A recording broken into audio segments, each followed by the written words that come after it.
好，再加鬆一鬆咧，今次咧就煲個湯，我哋煲呢個五子毛肚湯咁樣咧，好香嘅。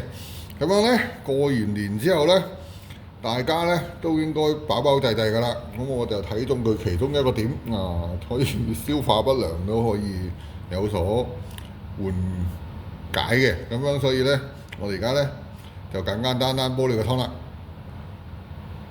好啦，今日咧我哋都用電飯煲，不過用個大啲嘅。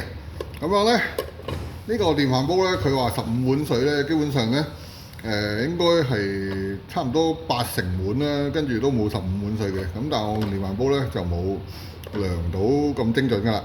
咁所以咧，你如果係呢個湯需要煲2個鐘嘅，咁所以如果中途咧係真係唔夠咧，你就可以再加水啦，或者用其他煲都得嘅。咁樣咧。你就而家裝大約70水啦，因為我哋仲有材料噶嘛。跟住咧，你一路做嘢就一路可以熱住個水先。好啦，我哋解拆下個湯包裏面有咩咯喎。咁樣我哋請阿姑娘咧介紹下裏面有咩咯喎。嗱，呢個係紅棗、鷹嘴豆、生薏米、淮山、杞子、五子毛肚同埋土茯苓嘅。好啦，咁樣咧，而家咧我哋就要洗一洗佢先。好啦，咁樣咧，你揾個密啲嘅篩啦，咁樣啊，唔係嗰啲生薏米咧，佢就會跌晒落去嗰個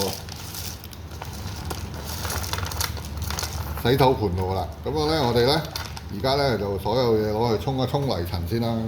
咁樣咧，你喺水喉嗰度沖多2次啦，係嘛？咁樣咧就確保嗰啲泥塵咧就走咗就得噶啦。好啦，咁樣咧，我頭先裝咗一半水啦，跟住煲翻滾嗰個水啦，跟住咧，而家我哋就落個材料落去，一落就好似天井咁樣嘅，嗰啲熱氣就出嚟啦。咁樣咧，你睇到而家咧落完個料之後咧，佢都未夠80，咁樣咧你就可以斟翻80落去，跟住咧呢個湯咧要煲2個鐘嘅，咁睇下你自己個煲係咩模式啦。咁總之咧。你要確保佢有2個鐘係滾㗎啦，跟住咧，我哋煲完2個鐘咧，你就焗多9個字就會好飲啲。咁啊，陳生可唔可以落啲肉啊、豬肉啊、雞肉啊咁啊？梗係冇問題啦。咁樣咧，你自己投資一下啦。咁樣咧，中心咧就俾呢個湯包你就已經好飲啦。紅棗已經好甜㗎啦，跟住再加埋嗰個杞子又有啲甜嘅，所以咧呢個湯咧應該好飲嘅。咁樣咧，我哋咧。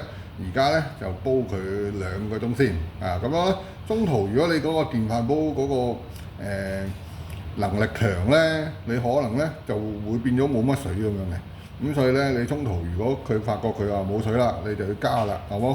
咁啊而家攞去煲啦。好啦，個湯咧已經煲咗1個鐘啦，咁你睇下其實咧煙霧瀰漫之後都睇到佢咧其實係冇咗一半水噶啦，咁所以咧。你呢個時間咧唔加水咧，佢就會剩翻好少湯飲啦。咁我哋咧而家隨量加啲。好啦，咁我加到大約70度啦，70水度啦，跟住咧我哋就繼續煲埋嗰個鐘啦。好啦，咁樣咧就已經2個鐘啦。咁樣咧而家就可以加啲鹽啦。咁樣咧呢個鹽咧我唔係話鹹味嘅，咁大約加半羹度啦。我係為咗咧佢有個提味嘅作用嘅啫。咁樣咧。